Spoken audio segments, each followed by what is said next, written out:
السلام علیکم ورحمۃ اللہ وبرکاتہ۔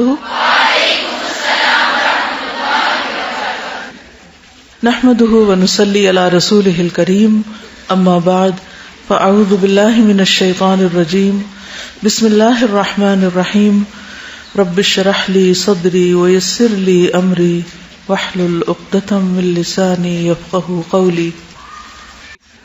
کل ہم نے شکوہ کے بارے میں کچھ پڑھا تھا، کچھ بات ہوئی تھی، اس پر کسی نے کچھ لکھ کے بھیجا، آپ سے شیئر کروں گی۔ آج کل جو ہم احادیث پڑھ رہے ہیں مرض اور غم اور فکر کے بارے میں، الحمدللہ دل سے اللہ کا شکر نکلتا ہے کہ ہمارا رب کتنا مہربان ہے۔ اللہ تعالیٰ چاہتے ہیں کہ ہم پرسکون، پر امید اور ہر حال میں خوش رہیں۔ آج شکوے کے بارے میں ڈسکس ہوا، اس سلسلے میں رسول اللہ صلی اللہ علیہ وسلم کا بہترین اسوہ ہمارے سامنے ہے۔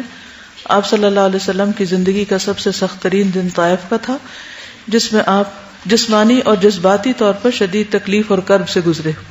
اس غم اور دکھ میں آپ نے کیا کیا؟ اپنے رب سے اپنی تکلیف کو شیئر کیا۔ رسول اللہ صلی اللہ علیہ وسلم نے ہمیں یہ سکھایا ہے کہ اللہ تعالیٰ کی رضا اور اس کی ناراضگی سے بچنا ہی اصل چیز ہے۔ اگر یہ مل جائے تو ہر غم ہلکا ہو جاتا ہے۔ اللہ تعالیٰ سے اپنے غم کو شیئر کرنے اور اپنی تکالیف کا شکوہ کرنے کا کیا فائدہ ہو سکتا ہے؟ نمبر 1، اللہ السمیع اور البصیر ہے، وہ ہر وقت ہر جگہ ہماری بات سن سکتا ہے۔ بندوں کو سنانے کے لیے تو انتظار کرنا پڑتا ہے نا۔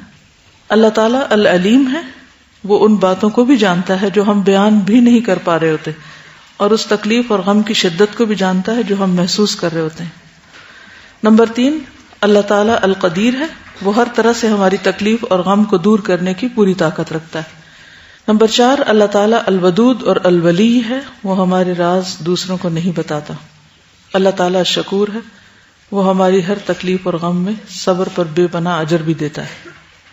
اللہ تعالیٰ ہر روز رات کے آخری حصے میں آسمان دنیا پر نزول فرماتے ہیں، جیسے اس کی ہستی کے شایان شان ہے، اور فرماتے ہیں کہ ہے کوئی جو مجھ سے مانگے تو میں اس کو دوں۔ یہ بہترین موقع ہوتا ہے اللہ سے باتیں کرنے کا، اس کے قریب ہونے کا۔ ہمیں یہ یقین رکھنا چاہیے کہ اللہ تعالیٰ الہادی ہے، جو بندہ اس کی طرف آئے وہ اسے تنہا نہیں چھوڑتا۔ لیکن انسان کمزور ہے، اس کو دوسرے انسانوں کی تسلی کی بھی ضرورت ہوتی ہے۔ رسول اللہ صلی اللہ علیہ وسلم بھی اپنے قریبی لوگوں سے اپنی پریشانی شیئر کرتے تھے اور وہ آپ کو تسلی دیتے۔ یہ اپنا آپ لکھتی ہیں کہ میں کچھ دنوں پہلے شدید غم اور دکھ کی کیفیت سے گزری۔ الحمدللہ مجھے ہمیشہ سے یہ عادت ہے کہ میں اپنا غم اللہ سے شیئر کرتی ہوں، استغفار کرتی رہی، اللہ کو پکارتی رہی۔ الحمدللہ اللہ تعالیٰ ہر روز جواب دیتے مختلف طریقوں سے، لیکن جب انسان شدید دکھ میں ہو، جذباتی طور پہ بہت ویک ہو جاتا ہے، ایسے میں شیطان اپنے حملے مزید تیز کر دیتا ہے۔ شیطان کی طرف سے بہت وسوسے آتے رہے۔ اس وقت مجھے کسی ایسے شخص کی ضرورت تھی جو میری بات سنتا اور خیر خواہی سے نصیحت کرتا۔ میں صرف اپنا دکھ شیئر کرنا نہیں چاہتی تھی، بلکہ دوسرے کے منہ سے اپنی بات سننا چاہتی تھی جو مجھے اللہ سے مزید قریب کر دے۔ وہ بات میرے ذہن سے نکل نہیں پا رہی تھی، اور الہدا میں ہوتے ہوئے میری آنکھوں سے کئی بار آنسو بھی جاری ہو گئے، لیکن میرے ارد گرد کے لوگوں نے نوٹس نہیں کیا۔ الحمدللہ میں نے کام میں کمی نہیں آنے دی۔ مجھے آپ کی کلاسز کا ایک سبق یاد آیا کہ جب خود کو نصیحت کی ضرورت ہو تو دوسروں کو نصیحت شروع کر دو، اور موسیٰ علیہ السلام کی مثال یاد آئی کہ کنویں پر جانوروں کو پانی پلانے والی کہ خود بھی شدید تکلیف میں ہو تو دوسروں کی مدد کی طرف توجہ کرو۔ یہ سوچ کر میں نے اپنی ایک ساتھی کو اللہ کے قرب کے بارے میں ایک بات کہی۔ سبحان اللہ، اس کے جواب میں اللہ نے اس کے منہ سے وہ بات نکلوائی جس کی مجھے ضرورت تھی۔ اس نے کہا کہ بندہ اللہ سے جتنی محبت کرتا ہے، اللہ بندے سے اس سے کہیں بڑھ کر محبت کرتا ہے، اور وہ اپنے بندے کو کبھی تنہا نہیں چھوڑتا۔ اس بات نے مجھے بہت تسلی دی۔ اس کو کہتے ہیں الہدا البیانی، کسی کے منہ سے ایسا میسج ملنا جو ہماری ضرورت ہوتا ہے۔ یہاں سے یہ اپنا شکوہ پھر کرتی ہیں آخر میں کہ مجھے سمجھ نہیں آتا کہ ہم دین پڑھ کر بھی دوسروں کے بارے میں اتنے انکنسرن کیوں رہتے ہیں۔ ہم پڑھتے ہیں کہ جو دنیا میں کسی بندے کی تکلیف دور کرتا ہے، اللہ تعالیٰ قیامت کے دن اس کی تکلیف دور کرے گا۔ مومن کے دل میں خوشی کو داخل کرنا افضل اعمال میں سے ہے۔ ہم ان باتوں پر کیا یقین نہیں رکھتے؟ ہم اس کو نیکی نہیں سمجھتے؟ ہم کسی دکھی انسان کو تسلی کے 4 الفاظ کیوں نہیں کہنے آتے؟ ہم ایموشنلی اتنے سست کیوں ہیں؟ شاید اس لیے ہم ابھی تک اپنی ذات کے خول میں بند ہیں۔ آخری پیراگراف جو شکوہ ہے پھر ایک مزید آپ سب سے، اس کا جواب کیا ہے آپ کے پاس؟ مثلا اگر کسی کی آنکھ میں آنسو ہیں تو کیا کرنا چاہیے؟ تسلی دین جی کس بات پہ پوچھنا پڑے گا؟ پھر اور آنسو آئیں گے۔ اپنے جسٹس سے شو کرا دیں. تازہ جو مجھے اپنا لگتا ہے نا فیل ہوتا ہے وہ تو یہ کہ کام کے دوران آئی تھنک ہم اتنے میکینکل سے ہو جاتے ہیں کہ ہم ہیومن ایسپیکٹ ہی چھوڑ دیتے ہیں. ہونا چاہیے نا, کام کر رہے ہیں اور کام ہے, کام میں میکینکل ہونا ہی چاہیے. مثلا میں جب کام کر رہی ہوں تو کئی کیفیات گزر رہی ہوتی ہیں. کبھی ایسی تحریر سامنے آتی کہ میں رونے لگ جاتی ہوں, کبھی کوئی بات یاد آتی ہے, کبھی اللہ کی یاد آتی ہے. تو اس وقت میرا تو قطعاً دل نہیں چاہتا کہ کوئی میری طرف دیکھے بھی.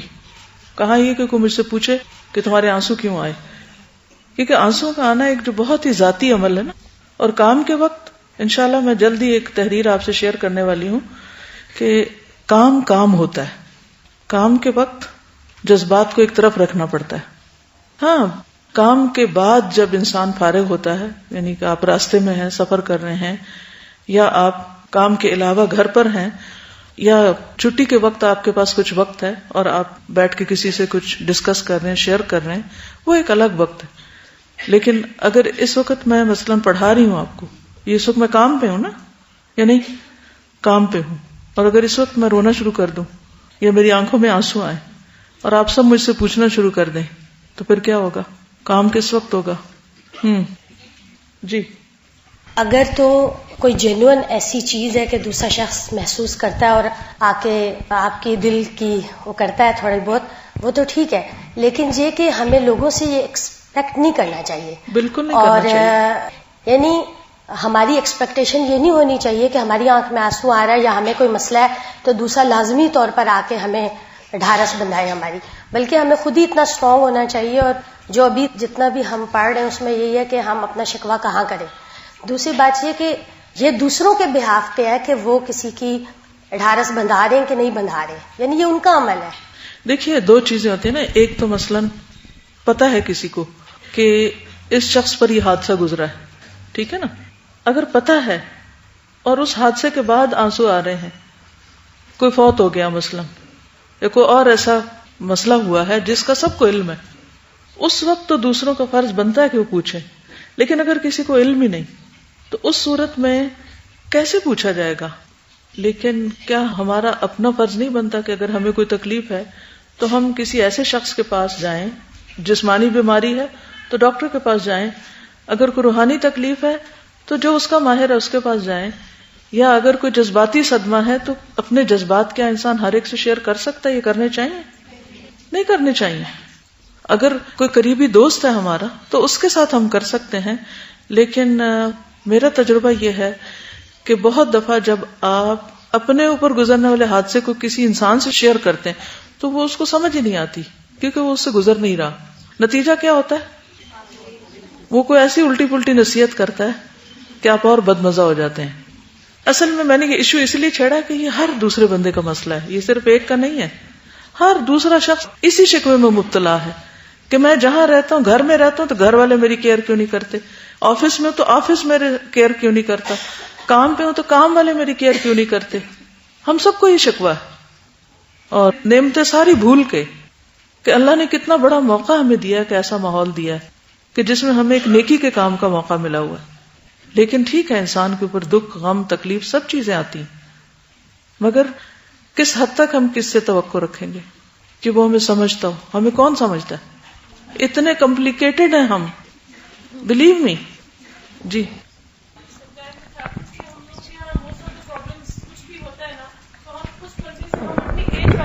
ڈسکس کرتے ہیں, ہمیں یہ نہیں پتا کہ ہم نے کس بندے سے ڈسکس کرنا. کسی بڑے سے مشورہ لیں جو عقل مند ہے, جو سچویشن سے گزر چکے ہیں. ہم مشورہ لیتے ہیں, جس طرح میں اس سے مشورہ لے رہی ہوں کہ ہاں مجھے بتاؤ, اس پہ نہ وہ پرابلم گزری, نہ اس نے کبھی ایکسپیرینس کی ہے, وہ مجھے اپنی عقل کے مطابق مشورہ دیں گے. لیکن اگر ہم کسی بڑے سے مشورہ لیتے ہیں تو وہ ہمیں کوئی سوچ کے اپنے ایکسپیرینس کے مطابق اچھا مشورہ دیتے ہیں. جی,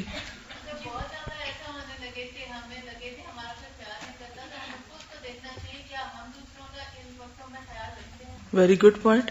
یعنی اگر ہمیں یہ شکوہ ہو کہ دوسرے ہمارا خیال نہیں رکھتے تو پھر ہمیں اپنا بھی جائزہ لینا چاہیے کہ کیا ہم دوسروں کا رکھتے ہیں, کیونکہ تعلقات ہمیشہ دو طرفہ ہوتے ہیں, یہ یاد رکھیے.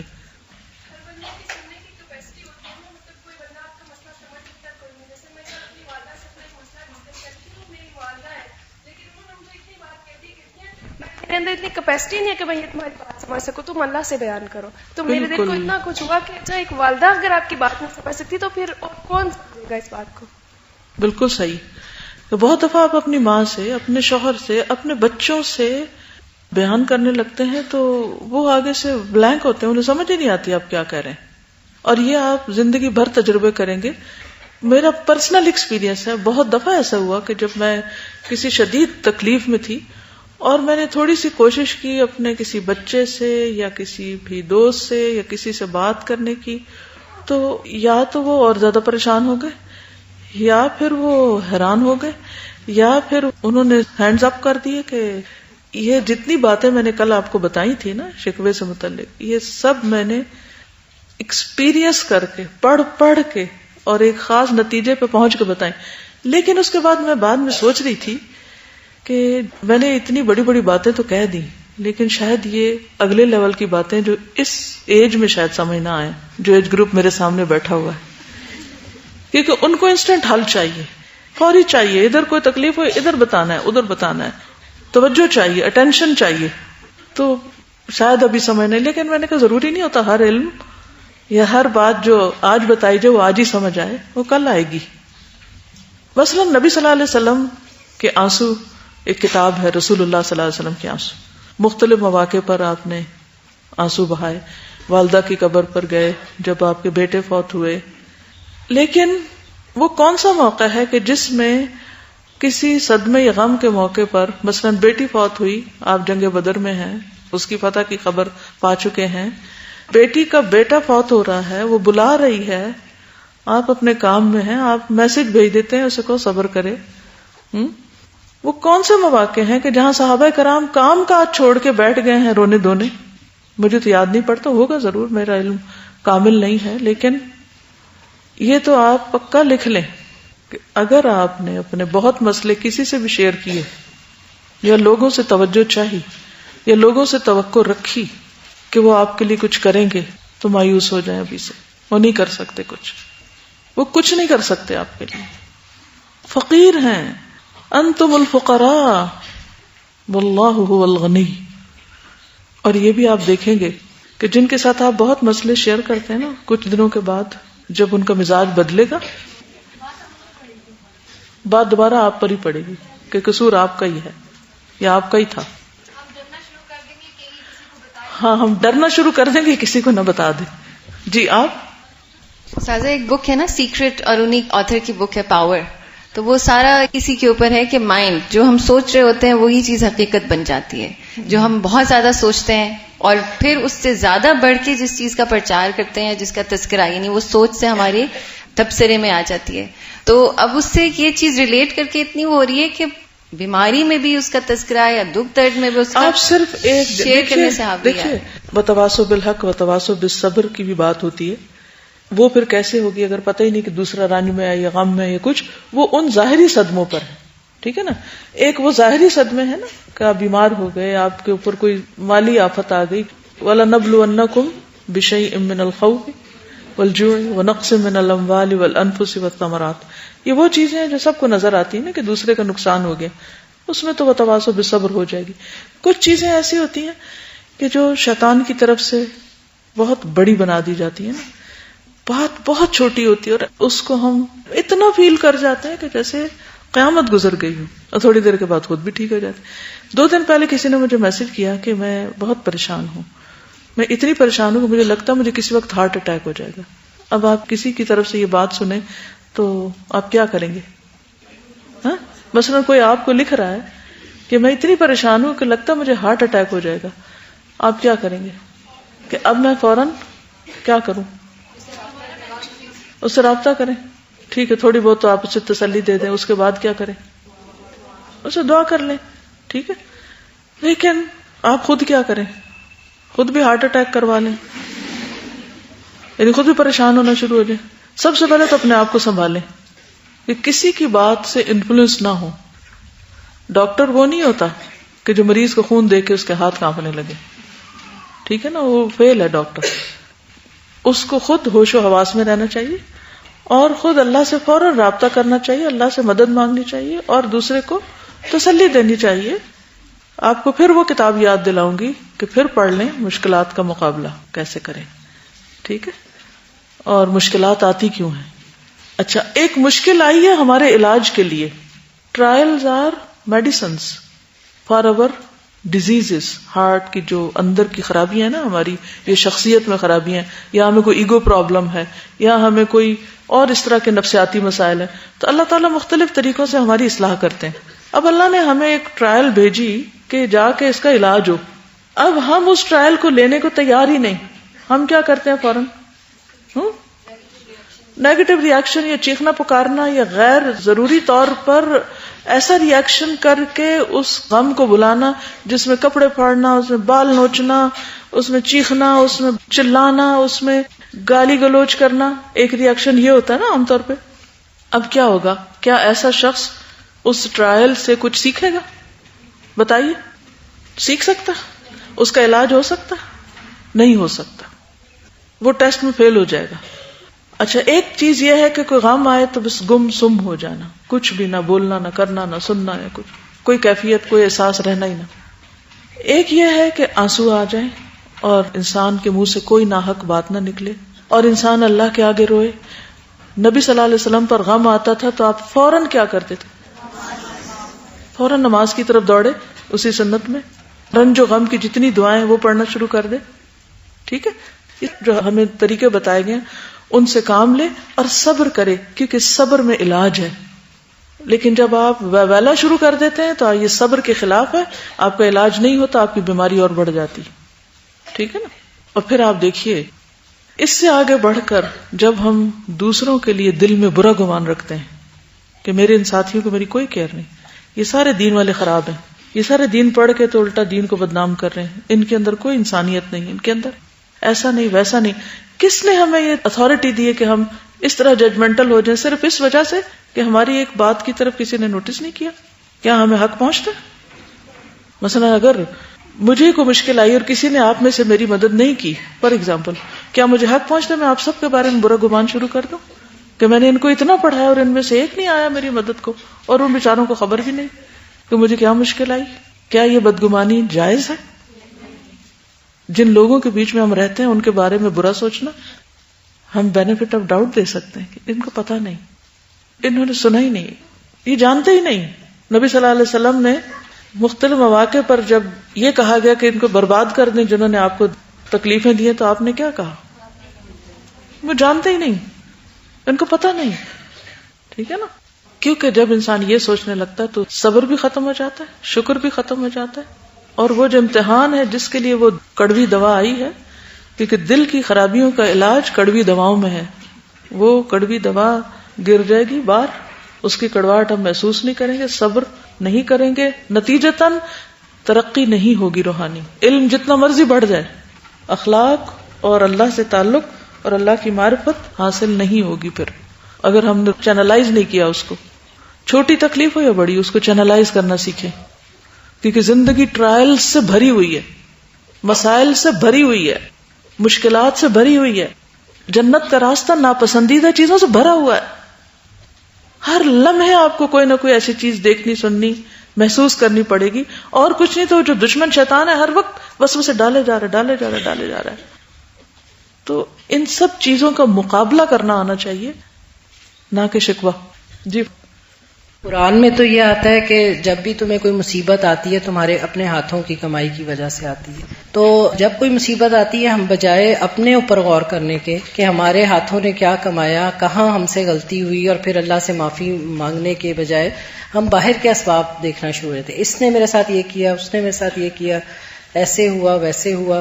تو پہلا سٹیپ تو یہ ہے کہ ہم دیکھیں کہ ہم سے کیا ہوا اور اس میں غور و فکر. پھر جس طرح حدیث میں بھی آتا ہے کہ جس مومن کو جب اللہ باندھتا ہے تو اس کو سمجھ آ جاتی ہے کہ مجھے کیوں باندھا گیا اور مجھے کیوں کھولا گیا. تو اس سے یہ پتا چلتا ہے کہ اپنے اوپر بہت غور کرنے کی ضرورت ہے. جی سوال کیجئے. ایمان کا ظاہر ہے سب سے لیول ہے یہ بڑا کہ ہم اللہ تعالیٰ کے سامنے صرف اپنا شکوہ رکھیں. اور نبی صلی اللہ علیہ وسلم کا بھی جو بات بتائی واقعی ایسا ذہن میں نہیں آتا کہ کوئی ایسی مثال ہو سوائے وہ بالکل شروع کی وحی کا جو مشکل مرحلہ تھا اس کے. لیکن یہ کہ جتنے بھی لوگ ہوتے ہیں سب کا ایک لیول نہیں ہوتا ایمان کا. اور اس میں یہ ہوتا ہے کہ مثلا ہم دیکھتے ہیں نبی صلی اللہ علیہ وسلم نے تو نہیں ایسا کیا، لیکن لوگ آپ کے پاس آتے تھے اور آپ سے آ کے اپنی مشکلات یا جو بھی ان کو دکھ تکلیف ہوتی تھی اس کو ڈفرینٹ لوگ بیان کرتے تھے، اور جو بھی ممکنہ صورتحال ہوتی تھی آپ صلی اللہ علیہ وسلم کو کسی کو دعا دینی ہے یا کسی کو کوئی اور مادی ضرورت ہے یا جو بھی چیز تھی اس کو آپ صلی اللہ علیہ وسلم نے پورا کیا. تو ایسے میں یہ کہ جب ایمان کے مختلف لیولز ہیں سب لوگوں کے، تو اس میں بہت سے لوگ ایسے ہوں گے کہ بہرحال وہ شکوے کریں گے اور ان کا پھر حل بھی بتانے والے لوگ ہونے چاہیے. یہ ایک عادت بھی ہوتی ہے اصل میں، مختلف لوگوں کے ساتھ چونکہ ملتی رہتی ہوں نا، اور کچھ لوگوں سے سالوں کا تعلق ہے، تو اس میں دیکھتی ہوں کہ ہر ایک کا مزاج فرق ہوتا ہے نا، اور وہ مزاج ان کے ماحول کی پیداوار ہوتا ہے. بعض اوقات ان کی زندگیوں میں کچھ محرومیوں کی وجہ سے ہوتا ہے، بعض اوقات کسی کی بے وفائی کی وجہ سے کوئی ایٹیٹیوڈ ڈیولپ ہو جاتا ہے. اور کچھ لوگوں میں دیکھتی ہوں کہ اپنی ان چیزوں پہ وقت کے ساتھ ساتھ ایسا قابو پاتے ہیں ماشاءاللہ، اتنا زبردست چینج آتا ہے ان کے اندر. کچھ لوگ بڑے ہو کے بوڑھے ہو کے بھی میچور نہیں ہوتے. یہ مختلف طرح کے مزاج ہیں اور اللہ انہیں بنائے ہیں مختلف، اور ان کے لیے مختلف چیزیں ٹیسٹ ہیں. لیکن پھر بات یہی ہے کہ انسان کو اللہ نے چونکہ سمیع بصیرہ بنایا ہے، اور اسی میں اس کا امتحان بھی ہے کہ عقل سے کام لے. مثلا اگر کسی کی جسمانی تکلیف ہے تو وہ کسی ویٹ کے پاس تو نہیں جائے گا، یعنی جانوروں کے ڈاکٹر کے پاس تو نہیں جائے گا نا. کس کے پاس جائے گا؟ اس چیز کے اسپیشلسٹ کے پاس. اینک بنوانی ہے تو ڈینٹسٹ کے پاس نہیں جائے گا. نہیں جانا چاہیے. کیا خیال ہے؟ اب ایک شخص جس کی میجورٹی کا لیول ہی نہیں ہے کوئی، اس کے پاس اگر آپ توقع رکھ رہے ہیں کہ وہ مجھے کوئی دلاسا یا تسلی دے، تو وہ ایک اینک بنوانے ڈینٹسٹ کے پاس گیا ہے جو اس کی اپنی غلط چوائس ہے. جس سے وہ توقع رکھ رہا ہے اس کے اندر، وہ کہتے ہیں ان تلوں میں تیل ہی نہیں ہے، اس بندے کے اندر وہ چیز ہی نہیں ہے جس کی میں توقع رکھتا ہوں. بعضوں کا تو اپنے بہن بھائی ہوتے ہیں، شوہر ہوتا ہے، کوئی بھی ہوتا ہے. لیکن انسان کی ویکنس یہ ہوتی ہے کہ پلٹ پلٹ کے اسی کی طرف جاتا ہے، پلٹ پلٹ کے اسی کو سہارا بناتا ہے. اور اللہ چاہتا ہے کہ ہم بندوں کو سہارا بنانے کے بجائے حسبی اللہ و نعم الوکیل کہیں. حضرت ابراہیم علیہ السلام نے جب ساری قوم ان کے خلاف تھی تو انہوں نے قوم کا شکوہ نہیں کیا، انہوں نے کیا کہا؟ حسبی اللہ و نعم الوکیل. آگ ٹھنڈی ہو گئی، گلزار بن گئی. پھر وہی بات ہے کہ ایمان کا درجہ فرق ہے، لیکن جو عادت بن جاتی ہے نا ہم لوگوں کی، ہر وقت اپنے غم دکھ سنانے کی کہانیاں سناتے رہنا. اور اس میں آپ دیکھیں کہ بہت سی لڑکیوں کی عادت بن جاتی ہے ہر وقت شوہر کی باتیں ماں باپ کو بتانا، اور ماں باپ کو سخت پریشان رکھنا، ہر وقت سسرال کی باتیں کرنا. یعنی ہر انسان کے لیے کوئی نہ کوئی انسان آزمائش ہے، چاہے اس کی اولاد میں سے، چاہے اس کے لواحقین میں، کوئی نہ کوئی ہے. اب ایک ہے کہ ہم اللہ سے دعا کرتے رہیں، اور ایک یہ ہے کہ ہم کسی کو بنا لیں ایسا دوست کہ جس کے اوپر ہر وقت نزلہ گراتے رہے، اپنا ہر روز اپ ڈیٹ دیتے رہے اس کو. آج اب یہ ہو گیا، آج میرے میاں نے یہ کر دیا، آج تمہیں پتا کیا ہو گیا، آج یہ ہو گیا، آج یہ ہو گیا، ان اینڈنگ. نتیجہ کیا نکلے گا؟ جو سن رہا ہے نا اس کا بھی فرض بنتا ہے کہ بجائے اس کے کہ وہ اسی مسئلے میں الجھا رہے، اس کو اپنا ایمان بڑھانے کے لیے کوئی رستہ دکھائے. حل صرف اللہ کے پاس ہے. آپ کیا کہہ رہی ہیں؟ میں نے اپنی والدہ کو دیکھا الحمدللہ، امی جن کو، کہ بہت زیادہ وہ بچتی تھیں کسی کی بات کرتے ہوئے، اور بہت انہوں نے زندگی میں مشکلات دیکھی. تقریباً 13 سال سوتیلی ماں کے ساتھ رہی، لیکن انہوں نے ہمیں کبھی کوئی غلط بات نہیں بتائی تھی. دوسروں سے ہمیں بہت سی باتیں پتہ چلیں کہ ان کے ساتھ یہ ہوا فلاں وقت، تو وہ مطلب بات کرنا بھی پسند نہیں کرتی تھی. اور یہاں تک کہ آخری جب ان کا وقت تھا تو میں ہی ان کے پاس تھی، تو اس وقت بھی ایسے کچھ مسائل تھے، ہر طرف سے ایسے گھیرا ہوا تھا ان کو مسائل نے، لیکن وہ مجھ سے بھی بچ رہی تھی.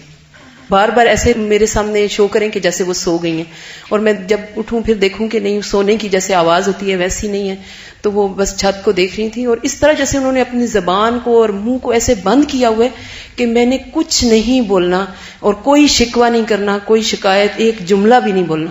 تو الحمدللہ اس طرح سے وہ دنیا سے گئیں. تو مجھے امید ہے کہ اللہ تعالیٰ نے ان کو ضرور اس کا اجر دیا ہوگا، اور مجھے اتنی زیادہ اس بات کی خوشی ہوتی ہے کہ انہوں نے وہ بچا کے رکھی ہیں اپنی نیکیاں. تو یہی ہے کہ یہ ہمارے پاس ایک موقع ہوتا ہے کہ جو کچھ ہم نے کیا ہوتا ہے وہ سب ضائع کر دیتے ہیں، اور بعض اوقات اتنی بار اس کو دہراتے ہیں. بعض اوقات صرف وہ بات نہیں کرتے، مبالغہ رائی کر کے تو اس بات کو اتنا بڑا بنا دیتے ہیں، وہ کچھ سے کچھ بن جاتی ہے، جھوٹ شامل ہو جاتا ہے اس میں. جی سزا، میرا یہ خیال ہے کہ ایک تو پہلے شکوے کو ڈیفائن کرنا ہی نہیں لوگوں کو آتا نا. ایک تو یہ چیز ہوتی ہے نا، ایک جینوئن چیز ہوتی ہے، اور ایک یہ ہوتی ہے خود ساختہ. زیادہ تر ہمارے جو غم ہوتے ہیں وہ خود ساختہ ہوتے ہیں. اس میں یہ کہ جیسے ایک ایموشنل انٹیلیجنس کا لفظ ہے نا، ہمیں یہ پتہ ہی نہیں ہوتا کہ ایک جذبات کی رو میں بہ کے ہم کیا سے کیا کر دیتے ہیں. جیسے ابھی نے کہا کہ مبالغہ آرائی کی انتہا ہو جاتی ہے. جیسے میرج کاؤنسلنگ کے زیادہ تر کیسز آتے ہیں، اس میں اتنا زیادہ ڈیمانڈنگ ہو جانا جو ہوتا ہے نا، وہ سب سے زیادہ جو غم ہے وہ اس سے پیدا ہوتا ہے کہ آپ اتنے ڈیمانڈنگ ہیں کہ ہر وقت یہ چاہتے ہیں کہ ہر شخص آپ کا دھیان رکھے. تو آپ دوسری سائڈ پہ کیوں نہیں آ جاتے کہ آپ دوسروں کا خیال رکھیں؟ میرا یہ خیال ہے کہ اس میں تھوڑا سا اپنے آپ کو نہیں کرنے کی ضرورت ہے ہم عورتوں کو، کہ اتنا ڈیمانڈنگ نہیں ہونا چاہیے. اور یہ معلوم ہونا چاہیے کہ اگر زندگی میں کوئی پرابلم ہے تو پھر اس کو کس کو بتانا ہے. جیسے آپ نے ابھی مثال دی کہ کم از کم اتنی حکمت ہونی چاہیے کہ یہ معلوم ہونا چاہیے کہ یہ اس مسئلے کا حل کس کے پاس ہوگا. جیسے ڈینٹسٹ کی بات آپ نے بتائی، عام طور پہ یہ ہوتا ہے کہ ہم اس شخص سے جا کے بات کرتے ہیں جو اس کے پاس اس کے اپنے مسائل کا حل نہیں ہوتا، وہ پھر آپ کو ایک نئے راستے پہ ڈال دیتا ہے، وہ اس سے اور مزید غموں میں اضافہ ہوتا ہے. تو یہ بھی ہمیں اپنے اندر چیز تھوڑی سی پیدا کرنی چاہیے کہ پتا ہو کہ کس سے بات کرنی ہے.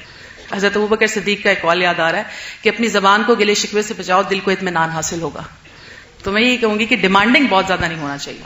مجھے یہ بات سمجھ میں آ رہی ہے کہ دو طرح سے اس چیز کو دیکھا جائے گا کہ ہم خود تو اپنے دکھ غم اور اس کے لیے شکوے یا دوسروں سے ایکسپیکٹیشنز نہ رکھیں، لیکن ہم اپنے ارد گرد لوگوں کے اوپر اس طرح نظر ضرور رکھیں کہ اگر کسی کو کوئی غم تکلیف ہے، اگر کسی کی آنکھوں میں کبھی آنسو ہم نے دیکھے ہیں تو ہم ضرور اس کی ہیلپ اور خیر خواہی کے لیے اس سے بات کر لیں. کیونکہ اس سے یہ ہوتا ہے کہ ہمیں کسی کے حالات کا نہیں پتا، ہو سکتا ہے کوئی ایسی مشکل میں ہو اور ایسے غم میں ہو کہ اس کو بھول ہی جائے کہ وہ دعا کرے یا کیا کرے. ایک بات میرے ذہن میں یہ آئی تھی کہ ایک سائیکولوجیکل تھراپی ہوتی ہے کلائنٹ سینٹرڈ تھراپی. اس کے اندر یہ چیز ہوتی ہے کہ جب ہم کسی کو یہ سکھاتے ہیں نا کہ اپنے غم کو آپ نے ڈیل کیسے کرنا ہے، اس میں ہوتا ہے کہ اس کو خود یہ چیز سکھائیں، یعنی آپ بجائے کہ اپنا اس کو محتاج کر دیں، یعنی پرسن ڈیپینڈنٹ نہ ہو. جی، یعنی آٹو سجیشن اور کلائنٹ سینٹرڈ تھراپی، یہ دو چیزیں ہیں کہ اپنے آپ کو خود اس جگہ پہ رکھیں اور یہ سمجھے کہ میں آپ کے پاس آئی ہوں اور مجھے بتائیں کہ اب آپ کیا کریں گے. بعض اوقات وہ اس کا بہترین حل دیتے ہیں کیونکہ اس سچویشن کو بہت زیادہ اچھا سمجھتے ہیں کیونکہ ہم اس میں ہوتے نہیں ہیں. مجھے جو بات سمجھ آئی ہے نا کہ جب انسان تنہا محسوس کرتا ہے یا کمزور محسوس کرتا ہے یا دکھ ہوئی محسوس کرتا ہے تو اس کو سہارا چاہیے ہوتا ہے. ایسا ہی ہے نا، یعنی اگر میں خود نہیں کھڑی ہو سکتی تو مجھے کسی کا ہاتھ پکڑنا ہے، فائن، یہ اس وقت کی نیڈ ہے. اب تین میں سے ایک آپشن مجھے لینی ہے. تین چیزیں میرے سامنے، ایک ہے اللہ کا سہارا، ایک ہے کسی بندے کا سہارا، اور ایک ہے اپنا سہارا. سیلف ریلائنس، پیپل ڈیپینڈنٹ اور توکل علی اللہ. ٹھیک ہے.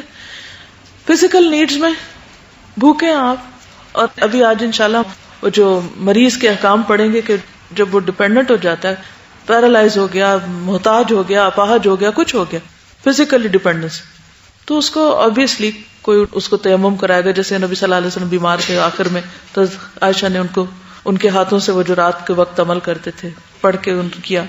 لیکن جب ایسی چیزیں کہ جو بندوں کے ہاتھ میں ہی نہیں تو اس میں کیا ہوگا؟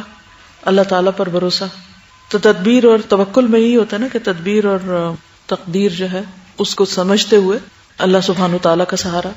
پھر اس کے بعد تیسری چیز یہ ہے کہ کچھ چیزیں ایسی ہیں کہ جس میں آپ کو یعنی کہ سیلف مینجمنٹ کرنی ہوگی، اپنے آپ کو مینٹین رکھنا ہوگا، اپنے لیے خود بہت ساری چیزیں کرنی ہوگی. اس کے لیے آپ پہلے سے لسٹ بنا کے رکھیں کہ اگر مجھ پہ یہ کیفیت آئے تو مجھے کیا کرنا ہے. مثلاً اگر آپ کو کچھ جسمانی بیماریاں ہیں، اگر مجھے یہ بیماری ہے تو یہ دوا ہے میری، اس کو ٹیگ کر کے رکھ لیں، گھر والوں کو بھی بتا دیں، کیونکہ جب تکلیف آتی ہے تو بندے کو بھول جاتا ہے کہ میں نے کیا کھانا ہے، دوا کھانی بھی بھول جاتا ہے. تو مختلف چیزوں کو مختلف طرح سے آپ مینج کریں گے. تو وہ لسٹ بنائیں کون سی چیزیں ہیں جو میں اپنے لیے خود ہی کر سکتا ہوں، کون سی چیزیں ہیں جن میں مجھے لا محالہ بندوں کی ضرورت ہے، میں خود نہیں کر سکتا، مجھے ان چیزوں میں بندوں کی ہیلپ چاہیے، اور کون سی چیزیں ایسی ہیں جو نہ میرے اپنے ہاتھ میں نہ بندوں کے ہاتھ میں، وہ صرف اللہ نہیں کرنی ہے. ویسے تو جو خود بھی کرتے ہیں اس کے ساتھ بھی اللہ ہی کے اوپر بھروسہ، جو بندے ہمارے لیے کرتے ہیں اس میں بھی دراصل اللہ ہی پہ بھروسہ کہ اللہ ہی ان کے ذریعے کروائے گا، اللہ ہی ان کے دل میں رحم ڈالے گا. اور وہ کون سی چیزیں ہیں جو کسی کے بھی ہاتھ میں نہیں ہے، کوئی بھی نہیں کر سکتا، صرف میرا رب کرے گا. وہ کون سی چیز ہے جو رب کے ہاتھ میں ہے، دو انگلیوں کے بیچ میں ہے، وہ کون پلٹے گا؟ جتنی مرضی کوئی آپ کو پکی پکی نصیحتیں کرے، آپ مڑ کے پھر وہیں کھڑے ہوں گے کیونکہ آپ کا دل پلٹا ہوا ہے. جب تک وہ سیدھا نہیں ہوگا نا آپ ٹھیک نہیں ہو سکتے. تو کیا کریں؟ جتنے جا کے کاؤنسلنگ کروا لیں، جس مرضی کے پاس جا کے اپنا رونا رو لیں، کیا ہوگا؟ وہ نہیں ٹھیک ہوگا جب تک اللہ ٹھیک نہ کرے، نہیں ہوگا. مثلاً آپ کے اپنے بچوں میں سے ایک بات آپ ان کو روز سمجھاتے ہیں، چھوڑ دو اس چیز کو، یہ نہیں ہو سکتا، نہیں ہو سکتا، چوتھے دن وہ پھر وہی ہوگا. کیوں؟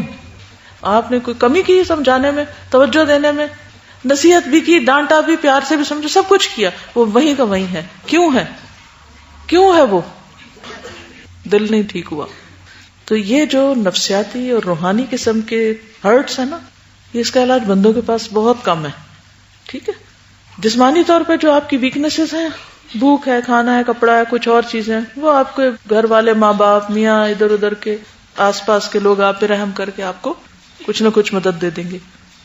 اور کچھ چیزیں ایسی کہ آپ خود ہی سوٹی پکڑ لیں اور چلنا شروع کر دیں. جی